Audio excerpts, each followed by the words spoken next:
You may have heard of your parents talking about insomnia, or your friends, family, or colleagues talking about insomnia, because it's one of those conditions and symptoms that seems to be pervasive in our daily environment these days. And there are many standard therapies that people use. People come in through our office on all kinds of sleep aids and medications, Ambien and Lunesta, and all kinds of different methodologies to try to get their 8 hours of sleep, because it's very clear that if you don't get the 8 hours of sleep, the consequences end up being fatigue and focus and memory issues and behavioral irritability. When you don't sleep a night, you're not going to be a happy camper the next day. If I had to put my finger on some major causes of insomnia, I would say that the electromagnetic field that is surrounding us is actually disrupting the normal cycles and brain waves that we expect. And there's actually some research showing that. So even something simple like electrical outlets and lots of Wi-Fi and televisions in the room and blue lights that disturb our sleep-wake cycle, and though they become part of the crux of what we do when we're trying to correct insomnia. The issue with sleep is that we always thought that as you grow older, you need less sleep. And we also thought that as long as you're in your bed for 8 hours, you're probably okay. And both of those are wrong. NIH has done all kinds of studies over the last 2 decades. And what they have found is that we need 8 hours of sleep.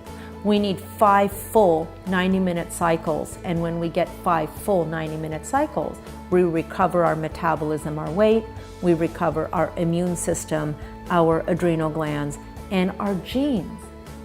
Sleep is the restful, restorative, regenerative time when the genes that mutate on a daily basis, which hundreds of thousands of genes mutate every single day, this is when they repair. And the repair doesn't come easily when we're waking multiple times. It actually requires the full length of sleep. When we are on sleep medications, we're not actually sleeping to that depth of sleep that is required for full restoration. That is what the challenge is with just taking something so we can sleep through the night. So when we try to address sleep issues, we really have to go to the root.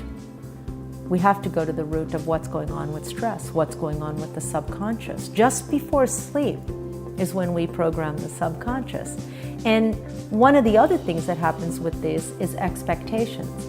As we get to the point where we're not sleeping every night, and that goes on for more than 42 days, we get to the point where we don't expect to sleep at night. So when we're going to sleep, we're programming ourselves with, wonder what tonight's going to be like, wonder how many times I'm going to get up, or how long I'm going to stay asleep till. So it becomes a vicious cycle, both of not sleeping and then of actually creating a worse situation by our thought process before we sleep. Many people who come through the door have already tried certain things like melatonin to go to sleep, and it's commonly known that melatonin can help. And the important thing to realize here is that melatonin is not a therapy. By the age of 40, we have already lost 80 to 90% of our melatonin production. If we are exposed to radio frequency and cell phones, we've lost even more. So no matter who we are, melatonin is a replacement item for us, and the benefit of replacing it is not just correcting the sleep cycle, but it also happens to be one of your protections against radiation. So melatonin is a vital piece of the puzzle. Now, when people treat themselves with melatonin for sleep, I often find people using doses that are just too low. It's a funny kind of band of dose. You could either be fully asleep on 0.1 milligram, or you need to go all the way to 20 milligrams. So that's why when we start to treat with melatonin, we usually start with very low doses and give them installments of either sublingual or oral until they get to a protective dose. The reason why the range for melatonin varies so much is because of tolerance levels and receptor sites. There are people who at 0.5 milligrams sleep very well, and at 1 milligram start to have vivid nightmares and sleep disturbance and feel like they've been at the movie all night.